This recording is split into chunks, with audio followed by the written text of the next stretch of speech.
দায়িত্ব যখন পড়ে নিজের উপরে তখন অনেক কিছু নিয়ে চিন্তা ভাবনা করতে হয়। আমার বাবা কখন দিবে, আমার ভাইরা কখন দিবে, আমার মা কখন দিবে। আমি সবার কাছ থেকে নিতাম আর কি সালামি, আমি কাউকে ছাড়তাম না। ভাবিকে সালামি দিতে হয়, বাট আমি অন্যভাবে এটা একটু মানে কনভিন্স করে ফেলাই আর কি। ছোটবেলা থেকে ক্রিকেট খেলি, কিন্তু আমাদের ফ্রেন্ড সার্কেল যারা ছিলাম আমরা ঈদের দিনও আমরা ক্রিকেট খেলতাম। দর্শক, আজকে আমাদের সাথে আছে একজন বিশেষ অতিথি, যাকে আপনাদের কাছে পরিচয় করে দেওয়ার কিছু নেই। ইতিমধ্যে আপনারা সবাই জানেন তিনি কে। বাংলাদেশ জাতীয় দলের সাবেক ফাস্ট বোলার রুবেল হোসেন। আমরা তার সাথে আজকে কথা বলবো, তার অনেক জানা অজানা গল্প শুনবো। রুবেল ভাই, আপনাকে স্বাগত বিডি ক্রিক টাইমে। ভাইয়া, যেহেতু ঈদ নিয়েই শুরু করি প্রশ্নটা। রুবেল হোসেন ঈদের সময়টা আসলে কেমনে কাটায় বা কিভাবে কাটায় একটু যদি বলতেন।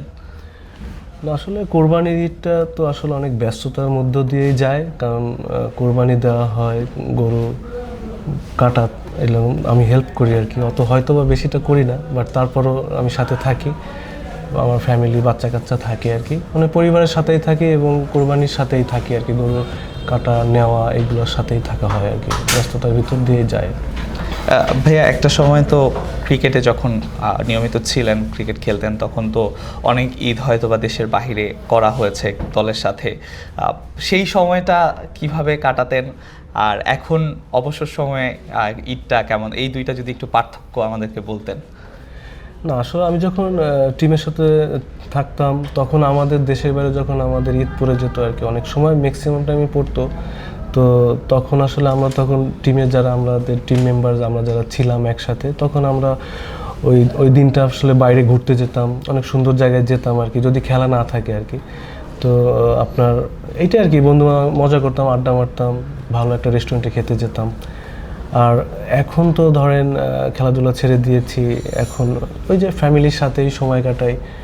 যতটুক পর্যন্ত আমার মানে কোরবানির গরু যতক্ষণ পর্যন্ত আমরা একটা ভাগ বাটোয়ারা একটা ইস্যু থাকে আর কি, আপনি ভালো জানেন। তো ওইটা কমপ্লিট করার পরে হচ্ছে আপনার ফ্যামিলির সাথেই থাকা হয়, যতটুকু সময় পারি আমি ফ্যামিলির সাথে থাকার চেষ্টা করি।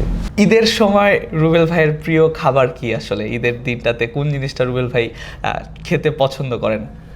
আমি আসলে বিরিয়ানি, তেহেরি বা কাচ্চি এই টাইপের জিনিসগুলো আমি তেমন একটা পছন্দ করি না পার্সোনালি। বাট একদম যে আবার খাই না তাও না, খুবই কম খাই, বাট অ্যাভয়েড করার চেষ্টা করি। আমি আপনার হচ্ছে খিচুড়ি পছন্দ করি, সাদা ভাত খুব পছন্দ করি। তারপর হচ্ছে আপনার হচ্ছে বিশেষ করে আমি মাছ জাতীয় খাবারটা আমি বেশি খাই আর কি, বুঝছেন। মাছ, গরুর মাংস লাইক করি, বাট আমি মানে মাছটা একটু বেশি খাই। সেটা কি অবশ্যই মনে হয় ভাবির হাতের খাবারটা? না না, ডেফিনেটলি। আমি যেহেতু আমি বিবাহিত, অবশ্যই আমি 11 বছর চলছে আমাদের তো অবশ্যই আমার বউর হাতের খাবার ও অনেক ভালো রান্না করে, আর ওর হাতের যে কোনো খাবারই ভালো। রুবেল ভাই, আমি যদি একটু ছোটবেলার দিকে ফিরে যেতে চাই, রুবেল হোসেন যখন ছোট ছিল সে সময়টাতে কিভাবে ঈদটা এনজয় করতো, আর এখন তো বড় হয়েছেন, ডেফিনেটলি অনেক দায়িত্ব। ছোটবেলার ঈদটাকে কি মিস করেন? আর ছোটবেলার ঈদটা আর বড়বেলার ঈদটা পার্থক্য করতে বললে কিভাবে বলবেন? না, ছোটোবেলায় তো আসলে তখন তো ছোট থাকতাম, তখন হচ্ছে আপনার কোরবানির সময় হয়তো বা আমার বাবা ভাই যারা আছেন সবাই তখন ওই কোরবানি আমি হয়তো বা দেখতাম, মজা করতাম যে কোরবানি, বাট অতটা আমি ওইটার সাথে ইনভলভ থাকতাম না। আমি আমার মতো ধরেন তখন তো চঞ্চল ছিলাম, ঘুরতাম ফিরতাম, ঈদের সালামি থেকে শুরু করে আপনার এইগুলো নিয়েই ব্যস্ত থাকতাম আর কি, কোথায় কি করব এইটাই আর কি। আর এখন তো ধরেন আমার নিজেরই 2টা বাচ্চা আছে, অনেক দায়িত্ব আমার উপরে। তো এইটাই আর কি, দায়িত্ব যখন পড়ে নিজের উপরে তখন অনেক কিছু নিয়ে চিন্তা ভাবনা করতে হয়। তারপর নিজে আবার কোরবানিটা কীভাবে কমপ্লিট করতে হবে, সব কিছু আমার নিজের উপরেই থাকে আর কি। তো এখন ওই যে বড় হয়ে গেছি, নিজে ইনকাম করি, তো দায়িত্বটা অনেক বেশি বেড়ে গিয়েছে আর কি, এখন ওইটার উপরতেই আমার বেশি ফোকাস থাকে আর কি। ভাইয়া, ছোটবেলা সালামির প্রতি সবারই একটা আকর্ষণ থাকে, সবাই চায় বেশি বেশি সালামি পেতে। আপনার ইচ্ছাটা ছোটবেলাতে কি ছিল? এখন হয়তো বা সালামি দিতে হয়, ছোটবেলায় সালামি নিয়ে কতটুকু এক্সাইটেড থাকতেন, আর এখনকার সালামিটা কিভাবে দেন? ছোটবেলায় তো ধরেন জামা কাপড়ের একটা ইস্যু থাকতোই, কি কোন জামা কাপড় কিনবো বা নিজের একটা পছন্দ থাকতো, বাট অনেক সময় পেতাম, অনেক সময় বাবা মা যেটাই করতো ওইটাই দিত। আর এইটাই আর কি। আর সালামির ইস্যু ধরেন ঈদ যেদিন ঈদ থাকতো ওদিন তো আপনার নিজেই আমি আমার বাবার সাথে আমার ভাইদের সাথে নামাজ পড়তে যেতাম, তখন নামাজ শেষে আর কি তারপরে সালামির বিষয়গুলো থাকতো আর কি, তখন নিজেই কখন সালামি দিবে, আমার বাবা কখন দিবে, আমার ভাইরা কখন দিবে, আমার মা কখন দিবে, আমি সবার কাছ থেকে নিতাম আর কি সালামি, আমি কাউকেই ছাড়তাম না এইটা আর কি। আর এখন তো ধরেন সালামি আমার দিতে হয়, সবাইকেই দিতে হয়। ধরেন আমি আমার ফ্যামিলিকেও দেয়া লাগে, আমার বাচ্চাকে থেকে শুরু করে আমার আশেপাশে অনেক লোকজন থেকে দেয়া লাগে। তারপর হচ্ছে আমি, আপনারা জানেন আমি একটা বিজনেসের সাথে ইনভলভ হয়েছি আর কি লাস্ট 2-2.5 বছর। তো এখানেও আমার অনেক দায়িত্ব থাকে, তো এখানেও আমার অনেকেরই সালামি আমার দিতে হয়। তো এইটাই আর কি, আসলে এখন এইটা আমি অনেক এনজয়ও করি। তার পাশাপাশি আসলে প্র্যাকটিক্যালও আমাকে অনেক কিছু মানতে হবে আর কি। একটা বয়স হচ্ছে, বড় হচ্ছি, নিজে ইনকাম করছি, সব কিছু আমার যেমন একটা দায়িত্ববোধ আছে, আমার প্রতি অনেকের এক্সপেকটেশনটাও আছে। তো সব কিছু মিলেই আসলে আমি এই ঈদটাকে আমি অনেক এনজয় করি আর কি। ভাবিকেও নিশ্চয়ই সালামি দিতে হয়।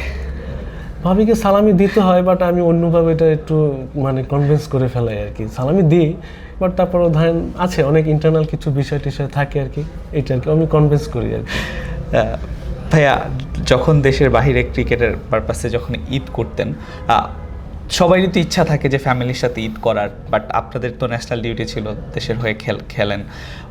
ওই টাইমটাতে কি মানে একটু আক্ষেপ লাগতো যে দেশে থেকে হয়তো ঈদটা করলে ভালো লাগতো, বা ফ্যামিলিটাকে কি খুব বেশি মিস করা হতো? না অবশ্যই, কারণ সবাই তো যারা ক্রিকেট এখন যারা খেলে বা আমরা যখন আগে খেলেছি, আসলে সবাই তো চায় যে পরিবারের সাথে ঈদ করতে হবে। এটাই পরিবারের সাথে ঈদ করার অন্যরকম একটা মজাই। তো যখন আমরা দেশের বাইরে যখন যেতাম, তখন অবশ্যই একটু খারাপ লাগতো। তারপর আমরা আসলে প্রফেশনাল ক্রিকেটার, যেহেতু এইখানে আসলে একটু ইমোশন বা এটা আসলে অনেক সময় এটা আমাদের কাছে তেমন একটা গ্রহণযোগ্যতা থাকেও না। তারপরও আসলে আমাদের এটা বাস্তবতা আমাদের মেনে নিতে হবে, কারণ ইন্টারন্যাশনাল খেলা কখন শিডিউল থাকে, কোন মাসে থাকে, তো আসলে এটা সম্পূর্ণ হচ্ছে ইন্টারন্যাশনালভাবেই হয় এবং ক্রিকেট বোর্ড এইগুলো সব কিছু অ্যারেঞ্জ করে। তো অবশ্যই একটু খারাপ লাগতো, যদি পরিবারের সাথে ঈদটা কাটাতে পারতাম তখন অবশ্যই ভালো লাগতো আর কি, বাট আমাদের এটা অভ্যাস হয়ে গিয়েছে আর কি সব ক্রিকেটারই। ছোটবেলার এরকম কোনো মজার স্মৃতি কি আছে যদি আমাদেরকে সাথে শেয়ার করার মতো, যে ঈদের কোনো স্মৃতি বা আপনার ক্রিকেটের কোনো স্মৃতি, যে ঈদের সময়টার স্মৃতি, যে এরকম একটা ঘটনা ঘটেছে যেটা একটু বলা যায়? না ছোটোবেলায় আসলে ধরেন ঈদ তো ছোটোবেলা থেকে পরিবারের সাথে ঈদ করতাম, কিন্তু আমি ম্যাক্সিমাম টাইমই আমরা ঈদের সময় খেলাধুলা করতাম। অনেক ম্যাক্সিমাম টাইমই আমরা ঈদ বেশিরভাগ করা হতো মানে কি দুপুর পর্যন্ত আর কি, বিকেল থেকে আমরা খেলাধুলার সাথে জড়িয়ে যেতাম আর কি।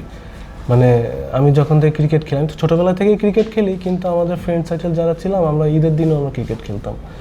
বিষয়টা এমনই আমাদের থাকতো এবং ম্যাক্সিমাম ঈদেই হতো আর কি। এটা এমন না যে একবার করছি ওইটা না, আমাদের ম্যাক্সিমাম ঈদের সময় আমরা ক্রিকেট খেলতাম। ওই টুর্নামেন্ট টাইপ কোনো? না টুর্নামেন্ট টাইপ না, ঈদের সময় আমরা তো সবসময় আসলে ক্রিকেট খেলি, ঈদের আগের দিনও খেলি, ঈদের পরেও খেলি, বাট ঈদের সময় আমাদের ওই খেলার একটা রীতিই থাকতো যে আমাদের আজকে খেলতে হবে, বুঝছেন? মানে এটা সবার ভিতরে আমাদের, যে আমরা যে সার্কেলটা ছিলাম আমাদের বাগেরহাটে, সবাই ক্রিকেটকে অনেক বেশি আমরা ভালোবাসতাম আর কি, এবং ক্রিকেটের প্রতি অন্যরকম একটাই থাকতো যে না খেলতেই হবে ক্রিকেটটা, মানে ওইভাবেই আর কি আমাদের অভ্যাস হয়ে গিয়েছিল আর কি।